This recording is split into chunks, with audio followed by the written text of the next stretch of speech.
Talk में हम लोग रीइटरेट करेंगे, रीइंफोर्स करेंगे जो ऑलरेडी फैक्ट्स आप लोगों को या हम लोगों को मालूम है, जिससे जिससे कॉन्फिडेंस बिल्डिंग मेजर्स हो जाए और आप लोगों को लगे कि भाई सब कुछ ठीक चल रहा है, जो एक्चुअली ठीक है, जो हमें आजकल जो डेटा हमारे पास जो भी आ रहा है, जो बता रहा है रूमेटोलॉजिकल कंडीशन में हम लोग क्या कर सकते हैं या क्या नहीं कर सकते हैं।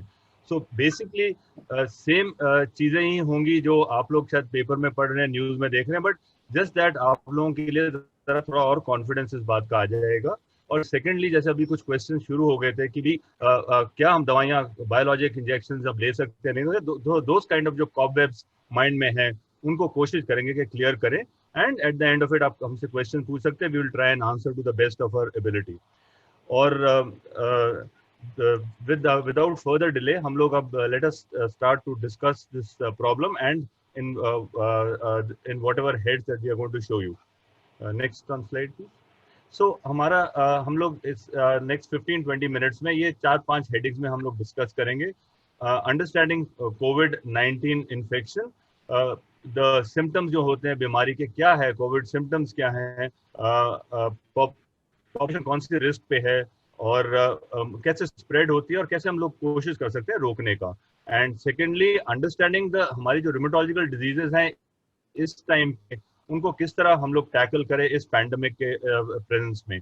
तीसरा, प्रिकॉशंस क्या लेने चाहिए ड्यूरिंग कोविड-19, डॉक्टर्स को कैसे कंसल्ट करना है, जैसे कोई पूछ रहा था ऑनलाइन है या पर्सनल है कैसे करना है। And finally some dos and don'ts जो हमें मालूम है बट हम लोग अगेन बार बार कहना चाहेंगे so that there is no complacency कि हम लोग बिल्कुल ठीक है, हमें कुछ करना नहीं। Next one please. So Covid क्या है, आई थिंक हमें सबको मालूम है, it is a group of infection जो कॉमन कोल्ड के ग्रुप में इन्फेक्शन में आती है। So it is in that group itself. Covid और कोरोना क्यों कहते हैं हम लोग, क्योंकि इसका शेप क्राउन की तरह है और आपने देखे होंगे जो टेंटिकल्स निकले हुए हैं वही जाके सेल के साथ अटकते हैं और वो through that the virus enters into the cells. And ये सेल्स कहाँ पे होते हैं, ज्यादातर हमारे नाक में, मुंह में होते हैं, जिसकी वजह से ये वायरस एंटर करता है और जाके लंग्स में जाता है, जहां से सबसे ज्यादा खतरा हम लोगों को होता है, जो रेस्पिरेटरी सिम्टम्स इसके साथ में होते हैं। और हम लोगों को सबको मालूम है कहाँ शुरू हुआ था, started in China, in the central part of China called Wuhan, और and that is part of what is known as the Hubei province. And ये काफी इनका इम्पोर्टेंट टाउन है, हिस्टोरिकल टाउन है, पॉपुलेशन काफी ज्यादा है, अबाउट 8 मिलियन के करीब पॉपुलेशन, और ऑलमोस्ट एंटायर पॉपुलेशन अफेक्ट हो गया था कहते हैं। बट फिगर्स जो चाइना में बताते हैं 80,000 90,000, so we don't know actually है या नहीं है वो उस तरह के फिगर्स। और शुरुआत दिसंबर में हुआ था 2019 में, एंड देन उसके बाद ये आया वर्ल्ड के आसपास एरियाज में, एशिया में, और देन हम सबको मालूम है किस तरह स्प्रेड हुआ यूरोप में, जहाँ धुआंधार तरीके से इटली में, फ्रांस में, सब जगह फैला, एंड नाउ उसके बाद नॉर्थ अमेरिका में, जहाँ उसने सारा कुछ सत्यानाश वहाँ जाके कर दिया है। बिकॉज क्यों ये इतना ज्यादा वहाँ पे हो गया है, इनिशियली पता नहीं था, मालूम नहीं था what this virus is going to do, and complacency के हमें तो कुछ हो ही नहीं सकता, हम लोग तो we are above all this, so that is something wrong, जिससे ये काफी हद तक स्प्रेड हुआ है वायरस। Next one please. और अभी हमारे पास आई थिंक हमारे जो है ऑलमोस्ट 25 लाख से ऊपर स्प्रेड हो चुके हैं। सो इसके सिम्टम्स क्या होते हैं, इट इज सिम्टम्स जैसे नॉर्मल फ्लू होता है उसी की तरह इसके सिम्टम्स होते हैं। जैसे फॉर एग्जांपल बुखार आना हुआ, शुरू में बुखार थोड़ा लो ग्रेड होगा, 99 100 ज्यादा भी जा सकता है, 101 तक। गला खराब होता है, शॉर्टनेस, सांस,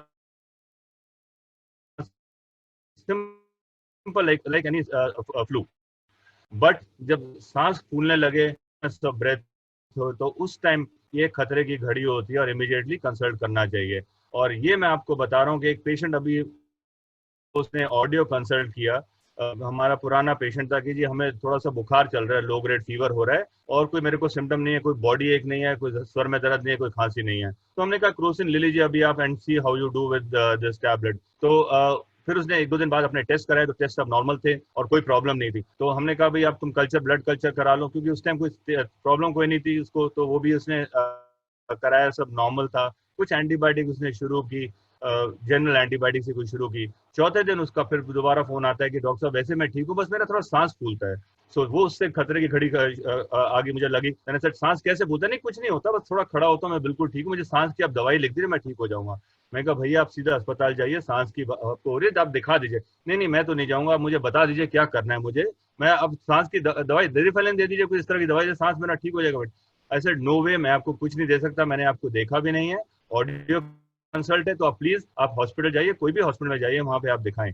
तो उसके बाद मुझे मालूम नहीं चला, हफ्ते बाद मेरे हमारे जो डॉक्टर हैं गंगाराम हॉस्पिटल, उन्होंने कहा जी आपका एक पेशेंट आया था।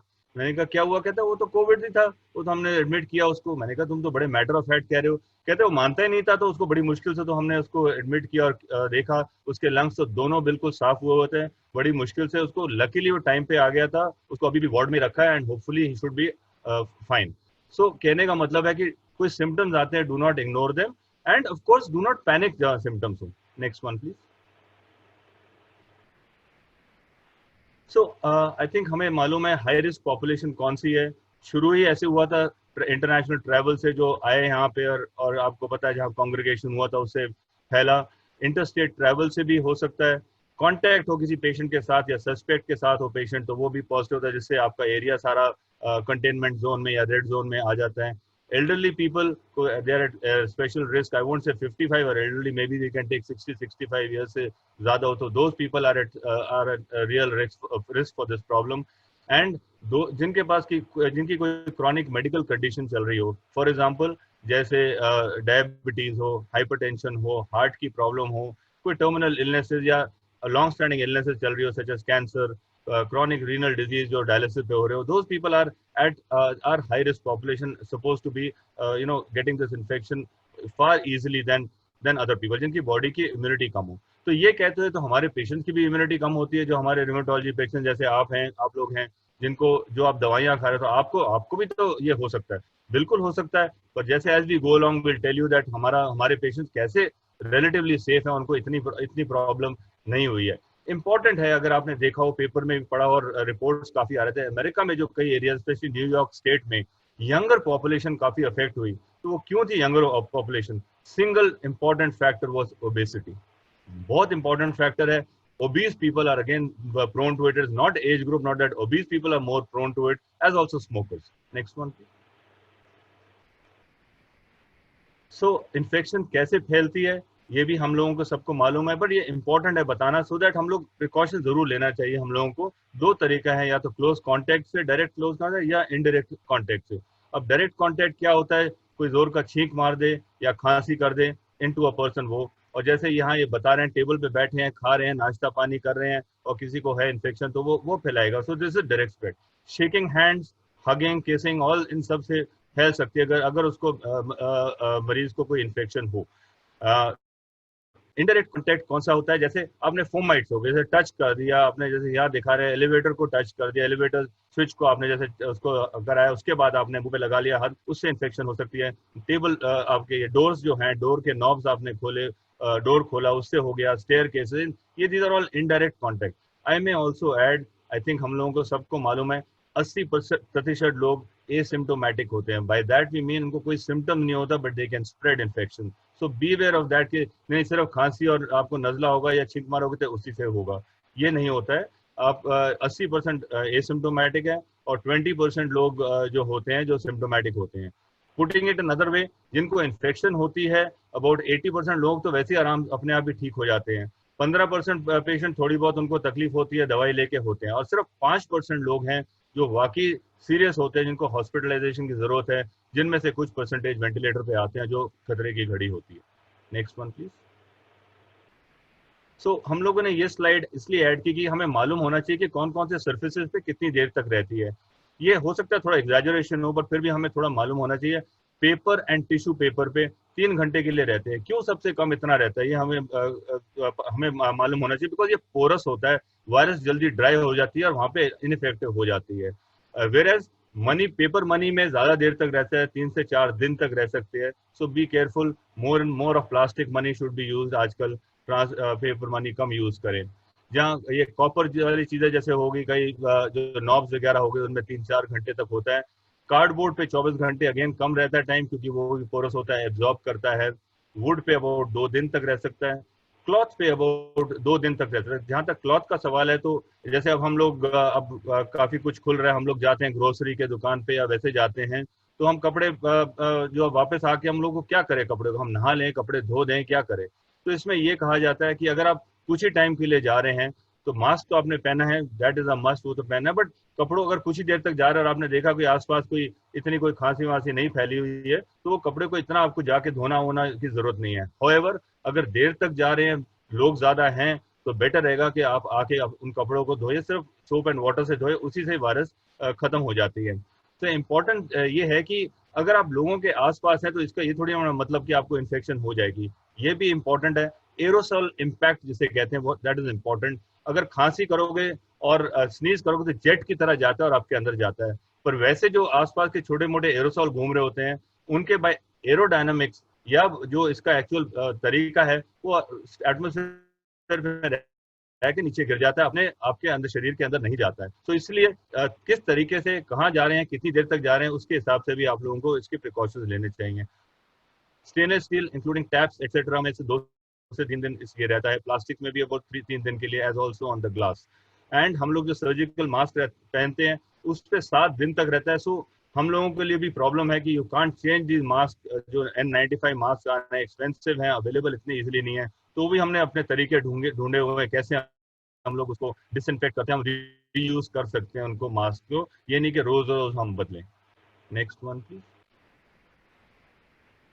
So important aspect is to try and stop the spread of the virus or of the germs, जो हमने आई थिंक हम लोगों को ये मोर और लेस रेपिटेशन हम लोगों को मालूम है कैसे करना है। Contact with people who are sick, उनसे दूर रहना है, एटलीस्ट 3 से 6 फुट की दूरी होनी चाहिए। Avoid touching eyes, nose and mouth, जितना हो सके हैबिट निकालना चाहिए हम लोगों की। हमने देखा है हमारी कंट्री में स्पेशली फिंगर पिकिंग की, नेजल पिकिंग की बहुत ज्यादा हैबिट है। सो दैट इज इम्पॉर्टेंट, किसी तरह वो हम लोगों को कॉन्शियसली अवॉइड करना चाहिए। मे बी थिंग्स में improve over the next few months इन्हीं इसी वजह से। खांसी और स्नीज जब करें तो प्रोटेक्ट करिए, सिंपल सा तरीका आई थिंक WHO भी बता रहा है। जब खांसी आती है तो अपने ऐसे इसको रखिए, अगर कुछ नहीं है कपड़ा अपने एल्बो पे आप खांसी करिए, जिससे लोगों की तरफ आप ना इन्फेक्ट करें लोगों को। एंड जब आप बीमार है तो naturally you have to stay at home. And आजकल तो गाइडलाइन भी बदल रही है कि अगर आप इन्फेक्शन भी है आपको तो you can stay at home, you need not be quarantined in a hospital. कोई जरूरी नहीं आपको एम्स झज्जर जाना पड़े और वहीं आपको रहना पड़े या कुछ इस तरह का, वो घर पे भी रुक सकते हैं अनलेस आपके सिम्टम्स बढ़ रहे हों। Disinfect frequently touched objects and surfaces, simple hypochloride से आप कर सकते हैं, 1% बना सकते हैं। जो आपका कॉमन ब्लीचिंग पाउडर है, 7 ग्राम 1.5 चम्मच 2 चम्मच 1 लीटर पानी में डाल दीजिए, उसी को उसी से आप मॉप कर सकते हैं सर्फेसेस, उससे भी डिसइंफेक्शन काफी अच्छी हो जाती है। एंड जितना फ्रीक्वेंटली वॉश कर सकते हैं, जो बार बार टीवी पे आता है 20 सेकंड के लिए आप करिए साबुन के साथ, या रूटीन सैनिटाइजर यूज करें, जितना फ्रीक्वेंटली कर सकते हैं उतना अच्छा रहेगा इसको इन्फेक्शन प्रिवेंट करने के लिए। नेक्स्ट।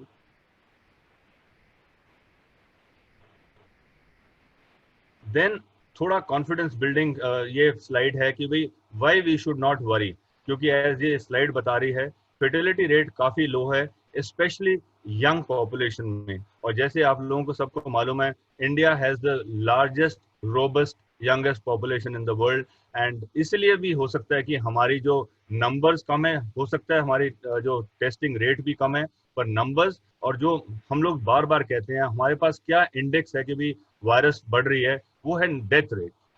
डेथ अगर आप देखिए, हमारी डेथ रेट कुछ पॉकेट्स को छोड़ के महाराष्ट्र और एल्सवेयर डेथ रेट काफी कम है as compare to other countries. And that could be because of the young population. चाहे you can argue from the other point, young population का क्या मतलब, सारे तो हमारे मेल नरिश्ड हैं, ये वो ऐसे नहीं होता है। मेल नरिश्ड या undernourished does not mean that you will get the virus and you will die, but as you can see here जो हमारे जो डेथ रेट है ज्यादा एल्डरली पॉपुलेशन में है। और आज ही की खबर है, हमारे बहुत सीनियर एक हमारे डॉक्टर थे जो एम्स के रिटायर्ड, वो बेचारे कल रात को आई थिंक उनकी डेथ हो गई ऑफ कोरोना।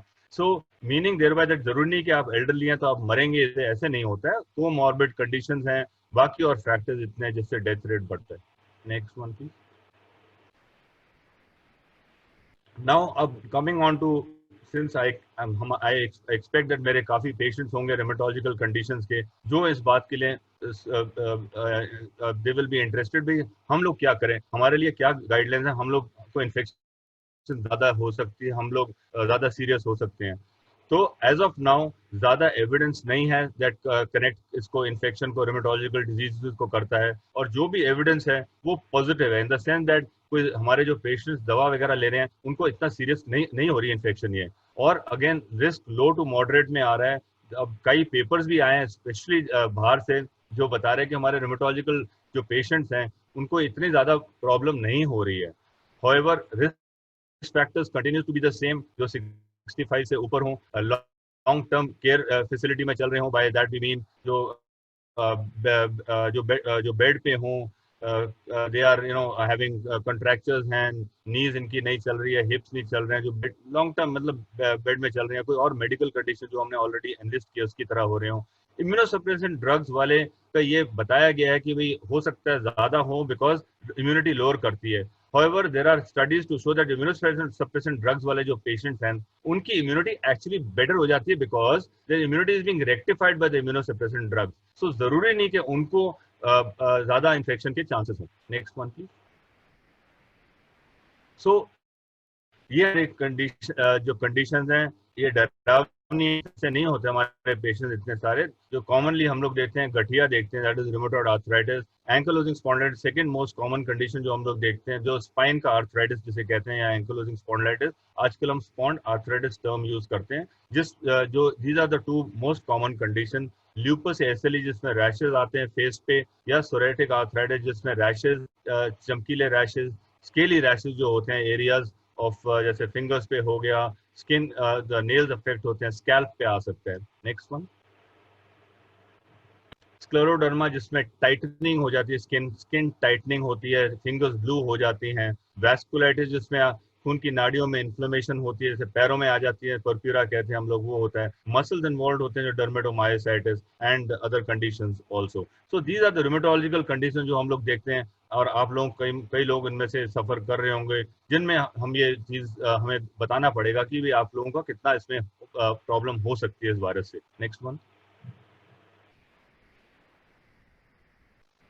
सो इसमें क्या गाइडलाइंस हैं हम आप लोगों के लिए, जो हमारे रोमेटोलॉजी पेशेंट्स के लिए? गाइडलाइंस तो तकरीबन सेम है जो नॉर्मल पेशेंट के लिए, आप भी नॉर्मल पेशेंट ही मैं ये कहूँगा। सोशल डिस्टेंसिंग सबसे इम्पोर्टेंट, बार बार यही बात बताई जाती है। मास्क पहनना, घर पे अगर सब लोग ठीक है तो ना भी पहने, जैसे बाहर जाएं गेट के बाहर तक भी जाए तो मास्क पहनना चाहिए। हमारे बेटे घर गेट के बाहर गए 5 मिनट के लिए, उनको पुलिस वाले ने पकड़ लिया पीछे जब लॉकडाउन था कि भाई आप मास्क के बगैर कुत्ते को लेकर कहाँ घूम रहे हैं। So basically there are people who are asking you do it, but I think this should be spontaneously होना चाहिए कि हमें अपने अपने सेहत के लिए प्रिकॉशन लेने चाहिए।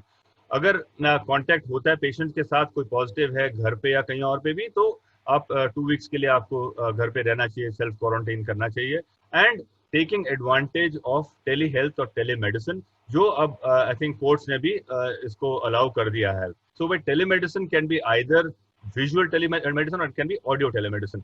सो विजुअल का फायदा ये होता है कि आप हमें तकलीफ बता सकते हैं, कहाँ पे दिक्कत हो रही है वो बता सकते हैं। जैसे अभी पीछे एक पेशेंट ने फोन किया, जी मेरा रिस्ट बहुत दर्द कर रहा है, आप बताइए मेरे को तो आर्थराइटिस हो गया। तो देखने में पता चला कि उसका जो रिस्ट के आसपास टेंडन होता है, जिसे हम टीनोसाइनोवाइटिस कहते हैं, वो उसका सूज रहा था, उसको एक्चुअली आर्थराइटिस नहीं था और कंडीशन थी कुछ और साथ में थी। तो इसलिए रीअश्योर कर सकते हैं हम लोग अगर हम डायरेक्टली बात कर रहे हों, क्योंकि डर ये रहता है कि अस्पताल आने का, भाई हम वहाँ पे इन्फेक्शन लेंगे हॉस्पिटल से और ये सब। Next one. एंड अगर जरूरत पड़े, जैसे प्रॉब्लम ज्यादा चल रही है और नहीं समझ आ रही हो, तो one should not fear going to a doctor's visit, जहाँ पे भी डॉक्टर देख रहे हैं। एक्चुअली आप लोग ये भी कह सकते हैं आजकल डॉक्टर्स ने बंद किया अपने क्लिनिक्स, कुछ हद तक सही है, बिकॉज जो क्लिनिक्स कई लोग उनके घर में हैं, तो द रेजिडेंट वेलफेयर एसोसिएशन भी अलाउ नहीं करती है, अदर फैक्टर्स भी रहते हैं, एल्डरली उनके हैं, पेरेंट्स हैं घर पे, तो डॉक्टर्स नहीं देख रहे हैं वहाँ पे, as also in other places. Smoking drinking जो बीच में आ रहा था जी, ड्रिंकिंग से अल्कोहल से वो गरमाइश आती है, मर जाता है वायरस, ऐसे नहीं है जी। You can have problem with when you do all these things. Sleep adequate is important, because for any viral illness, for the body की आपके अंदर से इंटरफेरॉन जो कहते हैं बढ़ाने के लिए, rest and sleep are utmost important, which should be implemented in full. And ये जैसे आरोग्य सेतु ये इंपॉर्टेंट है, स्पेशली आप बताने के लिए कि आपके एरिया में कितना किस तरह का है, आप किस किस आपके एरिया से आ रहे हैं, कितना इन्फेक्शन है उस एरिया में या नहीं। Next one please. And exercise regular important है। आप कहेंगे जी हम तो बंद है, कैसे कर सकते एक्सरसाइज, वो आप लोगों को इनोवेट करना है, घर पे कैसे कर सकते हैं आप, ट्रेडमिल करिए, अगर वो नहीं है छत पे जाके करें, किसी तरह करें। अब तो धीरे धीरे आई थिंक पार्क्स भी खुल रहे हैं, तो आप जाके एक्सरसाइज वगैरह अपनी शुरू कर सकते हैं। एंटी इन्फ्लेमेटरी डाइट ऐसी कुछ होती नहीं है, बट हेल्दी डाइट आप लीजिए which contains everything fresh fruits and vegetables. And most importantly stay relax, अपने आप को स्ट्रेस ना दीजिए कि अगर मेरे को हो गया, इन्फेक्शन हो गया तो मेरा क्या होगा, मैं मर ही जाऊंगा या मर जाऊंगी पक्का। Next one please. So going on to guidelines, again this is important हम लोग के पेशेंट्स के लिए जो इम्यूनोसप्रेसिव ड्रग्स पे हैं उनको बंद करनी चाहिए ना, बिल्कुल भी नहीं, दवाई बंद नहीं करनी चाहिए अनलेस आपको इन्फेक्शन हो जाती है। वो तो वैसे भी जब बुखार खांसी होता है या टाइफाइड हो जाता है हम लोग वैसे ही कहते हैं कुछ देर के लिए बंद करनी पड़ेगी। अगर इन्फेक्शन नहीं है तो दवा बंद नहीं करनी, और अगर डिसीजन कुछ लेनी है दवा बंद करने की या कम करने की, please leave it to the doctors. I think we can guide you better, and आप बात कर सकते हैं या मेल पे या जैसे भी आप कर सकते हैं। तो यही मैं बता रहा था, रिस्क बीमारी का ज्यादा है, अगर आप बंद करोगे दवाई इंपॉर्टेंट है। कुछ सिम्टम्स आ रहे हैं then we have to stop your drug temporarily, जैसे मैं बता रहा था, and we can restart after some time, जो हम अभी कुछ स्लाइडों में हम देखेंगे अब। सो यही बात आ रही है। अब आप लोग ये हमने कहा स्लाइड हम जरूर डालेंगे जिससे आपको पता चले कि भी आप हम ये दवाइयां ले रहे हैं हम क्या करें। जैसे ओरल स्टेरॉइड्स कई पेशेंट्स हमारे चल रहे हैं, कई क्या बहुत सारे पेशेंट्स ले रहे हैं ओरल स्टेरॉइड, क्योंकि वही दैट हमारे लिए रामबाण गिना जाता है जब प्रॉब्लम इतनी बढ़ जाती है, किसी भी तरह की आर्थराइटिस हो या कोई आपके लंग्स में अफेक्ट हो जाए, किडनी अफेक्ट हो जाए, तो स्टेरॉइड्स ही मेन दवा गिनी जाती है। So those should be continued. However guidelines बताती हैं कि कम से कम डोज पे रखिए, प्रेफरेबली अगर पेशेंट ठीक चल रहा हो, प्रॉब्लम ज्यादा ना हो, तो 10 milligram of equivalent of prednisolone या वाइसोलोन या ओमनाकॉर्डिल उतना ही उससे कम पे रखें। जो प्रॉब्लम क्या होता है, अगर जैसे मरीज पहली बार दिखाता है, तकलीफ ज्यादा होती है, तो उसमें तो ज्यादा देनी पड़ती है दवा। अब कई पेशेंट सुन भी रहे होंगे जो हमारे जो कई ज्यादा डोज पे हैं, मोर देन 10-20 मिलीग्राम, तो वो तो भाई देनी पड़ेगी जब तक आपको प्रॉब्लम जो एक्यूट प्रॉब्लम चल रही है। जैसे आप सेटल होंगे, बिलीव अस, हम आपकी दवाई कम करेंगे, मिनिमम डोज पे ले आएंगे। जहाँ तक स्टेरॉयड इंजेक्शन का सवाल है जॉइंट में या अदरवाइज, अगेन यही हमें प्रिकॉशन लेना पड़ेगा, जहाँ जरूरत है वहीं दें, जहाँ तक हो सके अवॉइड करें। इम्पॉर्टेंट अभी क्वेश्चन भी आया था हमारे शुरू करने से पहले, व्हाट अबाउट बायोलॉजिक ड्रग्स। तो बायोलॉजिक ड्रग्स क्या है, आपको ज्यादातर सबको मालूम होगा, पर biologic drugs are specific targeted molecule drugs. They are antibodies that target particular cytokine या जो मॉलिक्यूल्स होते हैं जिससे बीमारी होती है। इन बायोलॉजिक ड्रग्स ने टोटली रेवोल्यूशनाइज किया हमारी जो मेडिसिन है, rheumatological medicine. They are very potent drugs, very good drugs, but immunity काफी कम कर देते हैं। तो इनको क्या करना चाहिए, हमें देना चाहिए या नहीं देना चाहिए।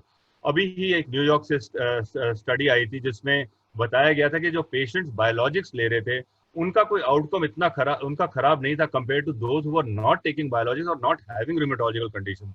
जो हमें बहुत ज्यादा हमें तसल्ली मिली, और उसके बेसिस पे हम लोग मरीज को कह रहे हैं कि अगर आप बायोलॉजिक ड्रग्स पे हैं तो you we can continue. However अगर आप ठीक चल रहे हो और आपकी बीमारी कंट्रोल में है तो हम उसका पीरियड जो है थोड़ा बढ़ा सकते हैं। जरूरी नहीं कि अगर हम 8 हफ्ते में लगा रहे हैं तो उसी टाइम में करें, हम थोड़ा सा पीरियड बढ़ा के दे सकते हैं, नंबर 1। तो अगर आपके इंट्रावीनस ड्रग्स चल रही हैं जिसके लिए आपको अस्पताल में जाना पड़ता है, डे केयर में एडमिट होना पड़ता है, तो और आपको वो रिजर्वेशन है भाई वहाँ पे इन्फेक्शन हो सकती है मेरे ये, तो उस मामले में इसकी ऑल्टरनेटिव कुछ इस तरह की दवाई आती है जिससे जो चमड़ी के अंदर भी दी जाती है, जो घर पे भी आसानी से इंसुलिन की तरह अब लगा सकते हैं, जिसका इफेक्ट मोरलेस सेम होता है। कहने का मतलब है कि इंट्रावीनस की जगह आप सबक्यूटेनियस से घर पे भी लगवा सकते हैं। इंट्रावीनस क्यों इसलिए लगता है, ज्यादातर लोग लगाते हैं क्योंकि इंश्योरेंस कवर की वजह से उनको मिल जाता है इसमें आराम। जहाँ तक पेन किलर्स जो कहते हैं हम रूटीनली हम अपनी लैंग्वेज में non steroidal anti inflammatory drugs है, कॉम्बिफ्लेम, नेप्रोसिन, इंडोकैप, ये सब दवाइयाँ होती हैं। इनको स्पेशली अगर इन्फेक्शन का कोई डर हो तो they have to be used with caution, because काफी हम लोगों को सबको पता है कि ये सब दवाइयाँ तो बढ़ा सकती हैं इन्फेक्शन को। आज पेन किलर्स को कम यूज करते हैं क्योंकि हम अपनी लैंग्वेज में इनको प्लेन किलर्स कहते हैं, तो इसलिए हम ज्यादा नहीं यूज करते हैं इनको, सिर्फ जहाँ जरूरत हो कुछ देर के लिए ही देते हैं। Coming to an important drug hydroxychloroquine, जो इसका इतना नाम फैल गया, हमारे आपके मोस्ट पावरफुल प्रेसिडेंट ने भी इतना बता दिया कि ये तो वंडर ड्रग है और ये है वो है, तो इसका भी एक्चुअली जो स्टडीज आ रही हैं अभी तक अभी टाइम बहुत कम है इन सबको एवेल्युएट करने के लिए। ये स्टडीज जो अभी बता रहे हैं इसका भी कोई इतना कोई खास नहीं हमारा इसका बता रहे कि इतना कोई खास इफेक्ट इतना अच्छा नहीं है इसका in treating diseases. However prophylaxis में अभी हमारे पास पूरी इंफॉर्मेशन नहीं है, तो as of now ICMR guidelines जो हमारे हैं प्रोफाइलैक्सिस हम इन दवाइयों दे रहे हैं specially in people who are exposed or are likely to be exposed to corona infection such as healthcare workers जैसे हम लोग हैं और जैसे हेल्थ केयर वर्कर्स हैं हम लोग और बाकी जो लोग हैं जिनके इन्फेक्शन आसपास है घरों में है और जो घर में रखना पड़ रहा है। Next one please.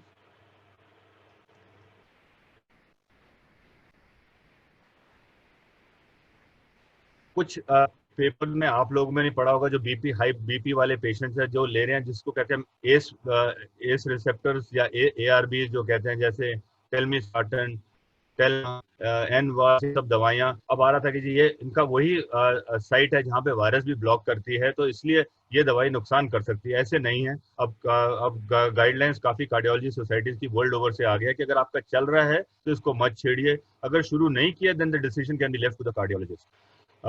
Disease modifying drugs जैसे हम लोग बात कर रहे थे इम्यूनोसप्रेसेंट ड्रग जो हम लोग यूज करते हैं हमारी प्रैक्टिस वैसे तो कई तरह की दवाइयां पर ये जो 3-4 लिस्टेड है ज्यादा यूज होती है सल्फासैलाजिन साज या सेजो करके जो हमारे पेशेंट शायद आप लोग ले रहे होंगे, मेट्रोट्रेक्सेट जो सबसे ऑलमोस्ट सारे पेशेंट लेते हैं तो जिसका फोलिट्रेक्स कॉमनली नाम है ये हो गया, लेफ्लुनोमाइड लेफ्रा लेफ्नो इस तरह की दवाइयां। इनका क्या करें अगर जो पेशेंट ले रहा हो उसको बंद करें हम जब तक कोई ये वायरस है, ऐसे नहीं करना। हम बार बार आपको पहले भी बता रहे थे इन दवाइयों को बंद नहीं करना क्योंकि इन दवाइयों ने आपकी बीमारी को कंट्रोल रखा है और जो स्टडीज बता रही है अगर बीमारी कंट्रोल में है तो आपकी नहीं है इनके इन्फेक्शन के चांसेस ज्यादा बढ़ेंगे। ये प्लीज आपने कंटिन्यू करनी है। हाँ राइडर जरूरी है, अगर आपका 5-6 महीने से आपका डिजीज बिल्कुल कंट्रोल में है तो आप सलाह करिए अपने डॉक्टर से जो आपकी डोज को कम कर सकते हैं, मिनिमम डोज पे ला सकते हैं, ये जरूर कर सकते हैं पर बंद नहीं करना है।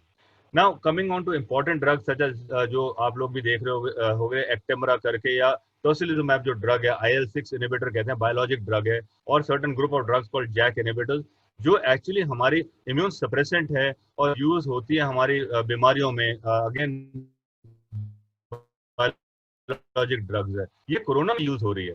अब ये क्यों यूज हो रही है? बिकॉज क्या होता है कि कुछ ये जो मॉलिक्यूल है जो ये साइटोकाइन है IL-6 कहते हैं एकदम से बढ़ता है लंग्स में जब डैमेज होता है और ये उस टाइम मरीज का तहस नहस कर देता है। सो ये ड्रग IL-6 जिसे कहते हैं they have been found to be useful in patient जो सीरियस कंडीशन में आईसीयू में वेंटिलेटर में जो हमारे पास कुछ नहीं कर सकते तो ये दवा उसमें दी जाती है। और अभी भी इनके हमारे पास गाइडलाइंस क्लियर कट नहीं है, ट्रायल्स चल रहे हैं, कुछ देर में इसका कुछ आ जाएगा। एज ऑल्सो जैक इनहिबिटर्स जो बैरिसिटिनिब करके इसकी भी ट्रायल शुरू हुई है। ये बहुत पोटेंट हमारी बहुत अच्छी दवाई है हमारे आर्थराइटिस मरीज के लिए और इसके इफेक्ट्स बहुत अच्छे हैं जो गोली के तरह दी जाती है एज टैबलेट्स। हाउएवर ये इन बीमारी में भी यूज हो रही है। तो कहने का तात्पर्य ये है कि भाई ये हम लोग बात करें इम्यून सप्रेशन की, हमें दवाई बंद करें, ये तो दवाई यूज हो रही है आपके कोरोना में। तो इस चार से निश्चिंत होइए कि आपकी अगर आप इन दवाइयों पे आपकी इम्यूनिटी खत्म हो रही है तो आपको दवा बंद करनी पड़ेगी ना, बिल्कुल भी बंद नहीं करनी, बल्कि क्या मालूम ये हो सकता है आपको दवा हेल्प ही कर रही हो। Next one please. सो अब ट्रीटमेंट ऑप्शन कोरोना में क्या है, ये तो हमारे रिमेटोलॉजिकल कंडीशन में ट्रीटमेंट ऑप्शन क्या है हमारे पास। हमें जैसे फीवर होता है, बॉडी एक होता है, सेफेस्ट ड्रग पैरासिटामोल है। Please don't go for combination like Combiflam Meftal, ये सब अवॉइड करना चाहिए बिकॉज इससे बीमारी और बढ़ सकती है। बहुत ज्यादा हाई फीवर हो तो वही जो रूटीन करते हैं कोल्ड पैक्स लगाइए, नलके के नीचे बिठाइए, करिए। कोई भी कफ सिरप मेडिकेशन खांसी के लिए यूज कर सकते हैं। हम बार बार कह रहे थे रेस्ट लेना, एडिक्वेट स्लीप लेना, लॉट ऑफ फ्लूइड्स इंपॉर्टेंट। अब इनका क्या करें, जो हाइड्रोक्सीक्लोरोक्विन एजिथ्रोमाइसिन कॉम्बिनेशन जो वंडर कॉम्बिनेशन देना जाता था, फ्रांस से जो स्टडी आई थी कि हमारे उनके सारे ही मरीज तकरीबन ठीक हो गए थे। However it has been shown now, बताया गया स्टडीज में कि ये कई बार हार्ट में प्रॉब्लम कर सकती है। हाइड्रोक्सीक्लोरोक्विन अलोन नहीं, जब कॉम्बिनेशन देते हैं तो they can cause problem to the heart. And अभी स्टडीज जो अब आ रही हैं वो बता रहे हैं कि इतना कोई यूज इस कॉम्बिनेशन का शायद नहीं है। एंटी इंफ्लेमेटरी थेरेपी के बारे में हमने ऑलरेडी बात कर चुके हैं, सच एज IL-6 इनहिबिटर जो सीरियस जब हो जाए तो उसमें हम लोग यूज कर सकते हैं। Immune based therapy, specifically vaccine अभी रेडी नहीं है। और थेरेपी का ये मतलब है प्लाज्मा, जैसे अब आजकल प्लाज्मा की भी ट्रायल्स चल रही है of using plasma of patients who have been cured of corona और कोविड-19। सो वो बहुत प्रॉमिसिंग है। अगर एंटीबॉडीज काफी है उन प्लाज्मा से में तो they can be use in where हमारे हाथ टाइट है, हम और कुछ कर नहीं पा रहे, मरीज हाथ से निकल रहा है, वेंटिलेटर पे है, आईसीयू में है, तो ये चीज यूज की जा रही है। कुछ पेशेंट के अच्छे रिजल्ट्स भी आए हैं, बट एज ऑफ नाउ हमारे पास अगर आप गाइडलाइंस ले पूछे तो पर क्लियर कट गाइडलाइंस इस बारे में नहीं। Next one please. सो अब हम रूमेटोलॉजिस्ट को कैसे कंसल्ट करें अगर आपको इस पर्टिकुलर महामारी में। सो इम्पॉर्टेंट चीज़ है, कॉल योर डॉक्टर। आप कहोगे जी आपका तो फ़ोन नहीं मिलता हमें, किसी तरीके से करिए, नंबर्स और हैं हमारे असिस्टेंट के नंबर्स हैं, उनको करिए, ऑनलाइन करें।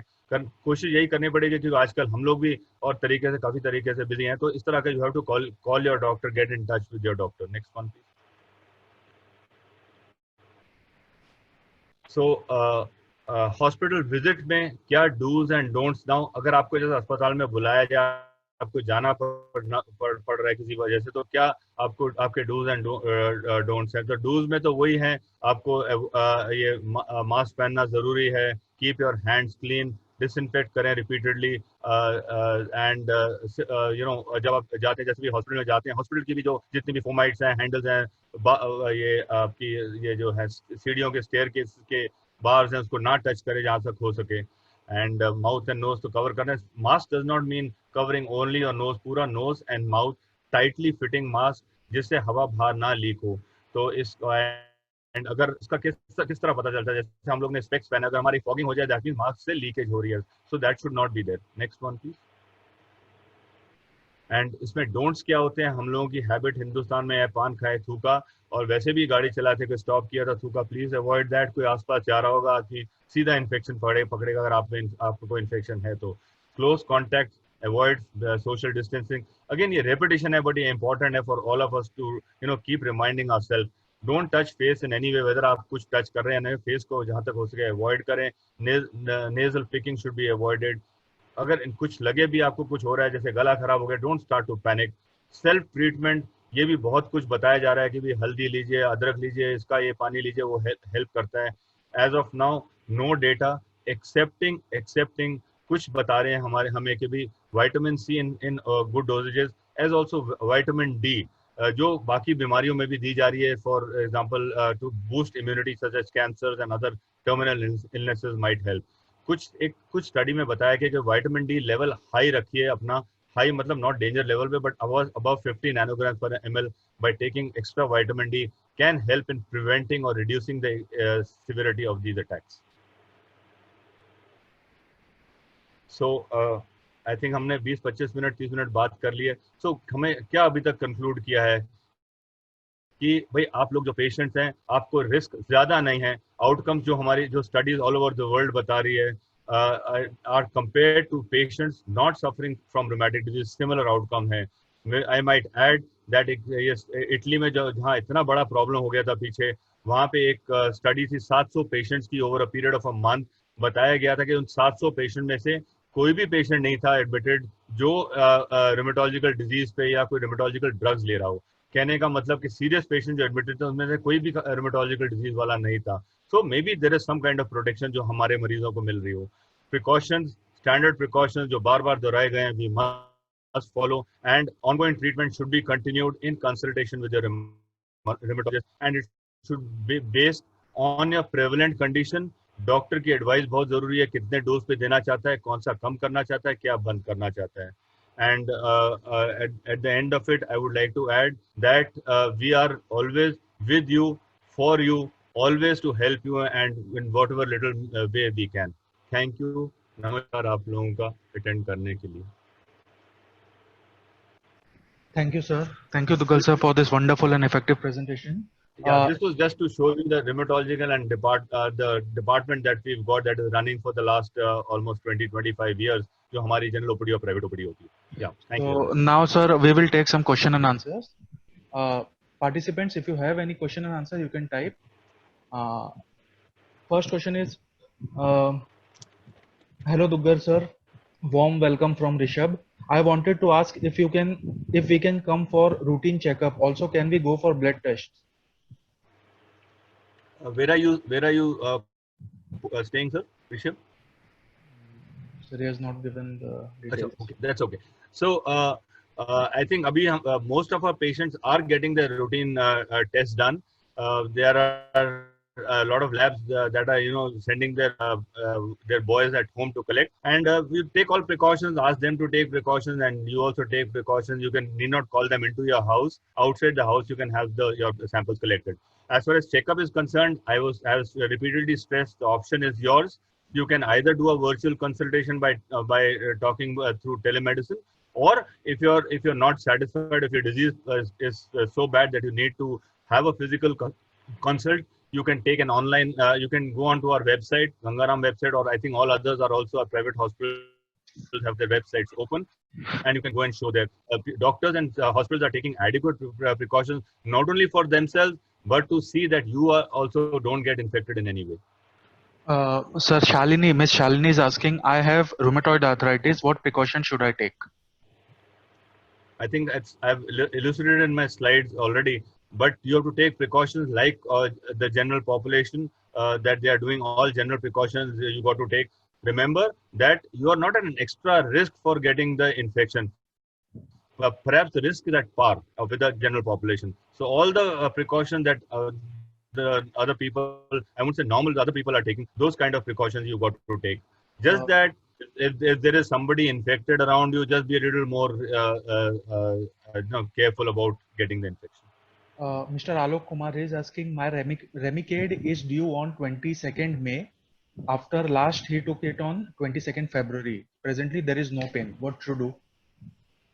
So I think Alok is my patient. I think Alok, you did listen to my talk. There, I said if you don't have symptom and you are far away, you are in Assam, Guwahati. I think you can perhaps delay for some more time, maybe another 2 weeks to a month till the time you start to have symptoms. Or like you have been monitoring your CRP levels also, you can have that done. The moment it starts to increase, maybe you can have your injection here. We are giving Remicade here to our patients in the hospital on a daycare basis.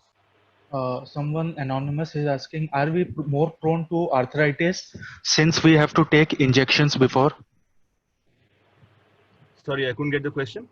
He's asking whether we are more prone to arthritis since we have taken injections before. Which injections? He has not specified in particular. I think he's talking. No injections will make you more prone to arthritis. Arthritis is an autoimmune disease.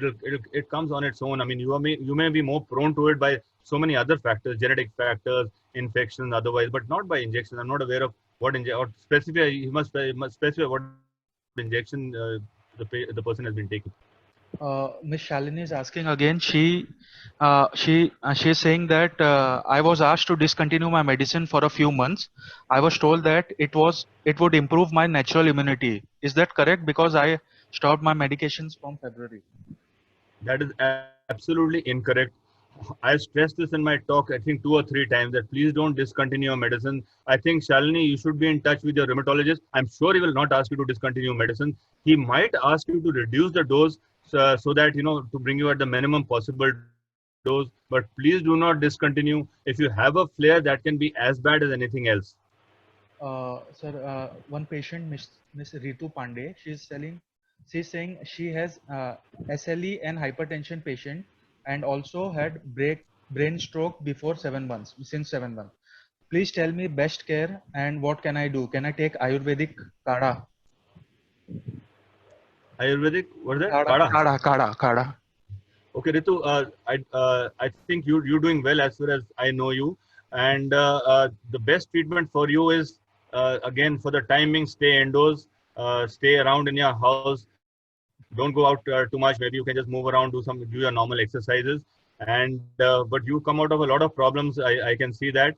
About Ayurvedic, Kada, other things I cannot comment, but I don't see any harm in taking it. Miss Jyoti, she is asking Dr. Duggal, want to know for how long can biological be deferred if the PSA is under control?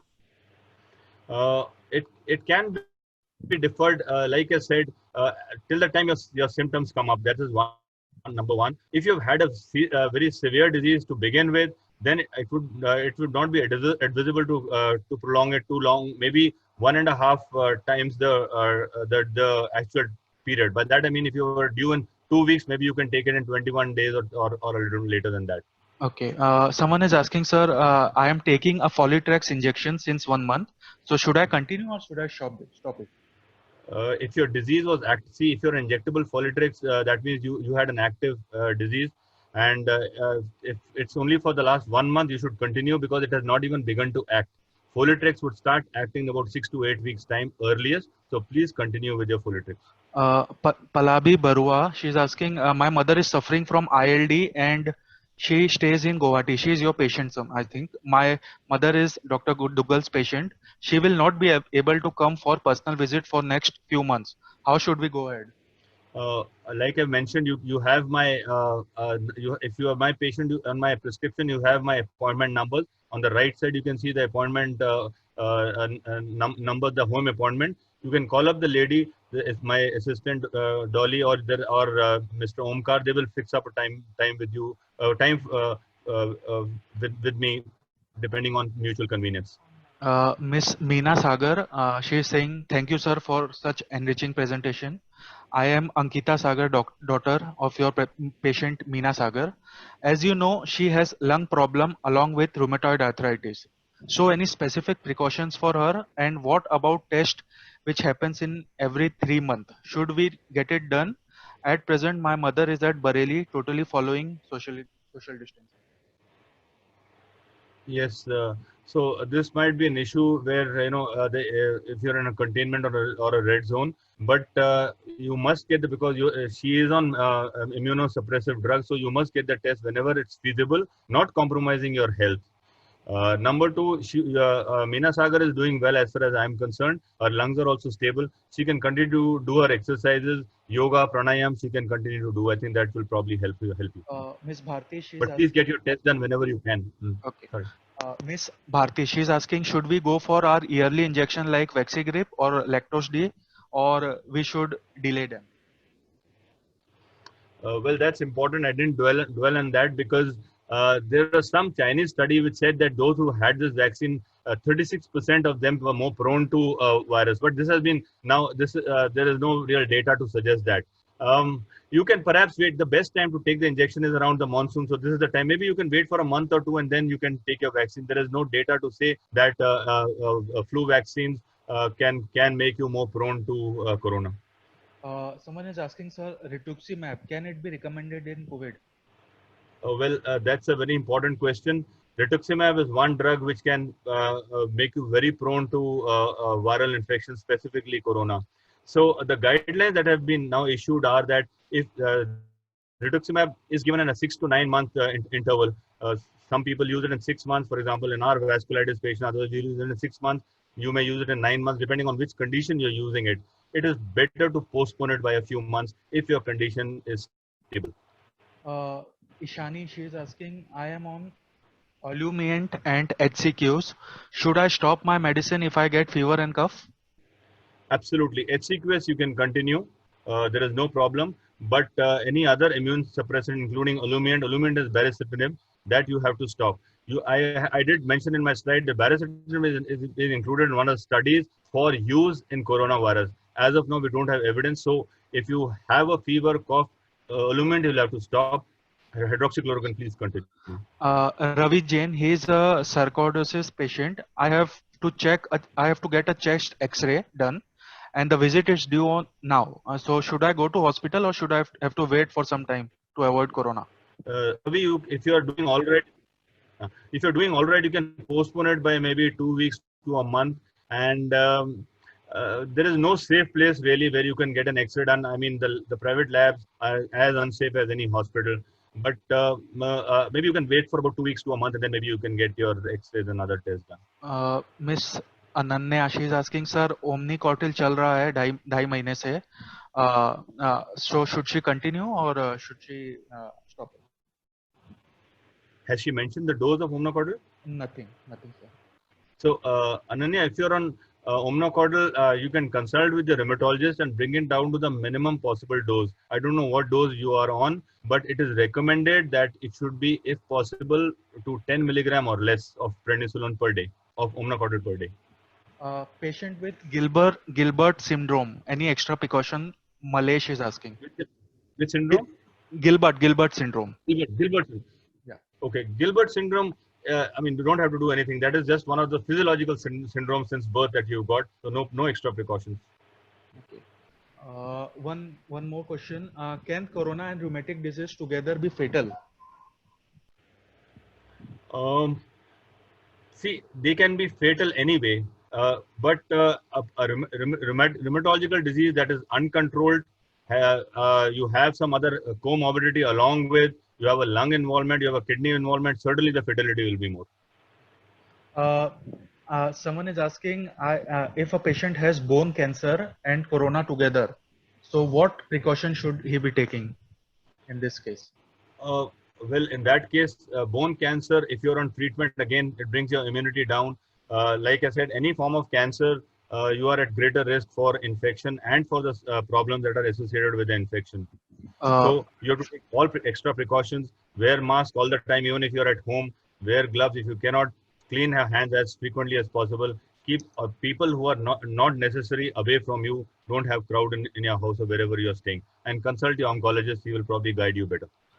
Miss Nirmala, she is asking, is there any side effect of using steroid for a longer time, as I have been taking them for past 4 months? Steroids, in any case, long term are not recommended unless you have problems that would need that would require you to have a long term steroid. For example, major organ involvement. If you're taking it only for your musculoskeletal problem or for any other problem such as cutaneous involvement, kindly try and reduce it to the minimum possible in consultation with your rheumatologist. Mr. Subhajit is asking, sir, which is the most preferred in COVID situation for rheumatic patient, whether it is oral DMARD or biological DMARD? Depends on the rheumatological condition and the severity that you've got. We would the recommendation again, if you see, of all the societies, are that start with conventional synthetic DMARDs. That are these are the DMARDs which are used routinely, such as methotrexate, sulfasalazine, and biologics are always kept as a therapy later on. And by oral drugs, you mean, or there are oral biologics also. All these JAK inhibitors are oral biologics, mind you. They're also biologics. So we're talking about conventional synthetic DMARDs, that are these methotrexate, sulfasalazine, leflunomide, hydroxychloroquine, etc. Those are the preferred drugs to start with, and keep the others standby. Miss Jyoti, she is asking, sir, is there any issue of antibodies? Is there any issue on antibodies? She has just asked this. I think it's a general question. I cannot. Which kind of antibodies? She has not mentioned. I still have to be a little more explicit. Okay. Sir, what if we are not getting medicines due to lockdown? Whom to contact? That's again a very difficult. The most important drug was hydroxychloroquine, which was not being available. So you can contact your rheumatologist. He can guide you. A lot of patients have had problems with this drug, and they've contacted me. So we've given numbers of the company representatives directly, and they've been very, very helpful. Especially, I might say EPCA and these drug Activa division. They've been very helpful. So contact your doctor. They can probably give you numbers that might help you. So someone is asking regarding your hospital, sir. What is the price of corona treatment in Gangaram Hospital, and whether they are taking hospitalization or not? See, I don't know whether you know Gangaram. Gangaram, the main Gangaram hospital is not a COVID hospital. We've got two ancillary hospitals, that is Gangaram Colmet and Gangaram City Hospital, which are COVID dedicated hospitals. So those are the ones which are treating COVID corona patients. The cost part I cannot answer. They will depend on the severity of the patient, the condition requiring ICU or requiring ward care. Okay. So last question. My wife Vijay Kumari Khanna is getting treated from Dr. Duggal since 5 years for ILD and UCTD. Since our visit is due along with various tests, but we are not able to show her, what should we do? Should we take Mycept 500, Ambrican 5? I am interested to see doctor in video call or without test for time being. Means, I think so. He's talking about should he take Mycept 500 or Amberson in such situation, or Ambrican 5, something like that. Ambrican is for the pulmonary pressure. So Ambrican is basically to reduce pulmonary pressure, arterial pressure. The drug he's talking about is Mycept or mycophenolate. So you see, the tests are being done. You can perhaps, like I said, you can contact all these any of these private labs. They have home collection with full precautions. You can come out of your house and get the test done. See that the person testing is also fully protected. Number one. And number two, kindly go to my prescription slip on the right hand side. You have my appointment numbers. You can contact my assistant. They will guide you on telecommunication. Okay, sir, one last question. Should I continue my prescription for Adalimumab injection in COVID, or should I delay it? Like I said, adalimumab is again one of the biologic drugs, anti-TNF inhibitor. So if your condition is stable, you can delay it by maybe by one dose. However, if you're having symptoms, if your last test were highly abnormal by way of CRP, ESR, you should continue in the dose till the time you go into remission. So thank you, Dugga sir, for this wonderful session. We have taken close to 35 questions, and I'm sure that participants would be spreading the awareness which you have given to them. It was a pleasure having you, sir, for today's presentation, and we will be eagerly waiting to hear you soon in some new presentations in coming days. So take care, everyone. Thanks a Thank you lot, very sir. much. Be safe and take care of yourself. Thanks a lot. We'll terminate it. Now, now,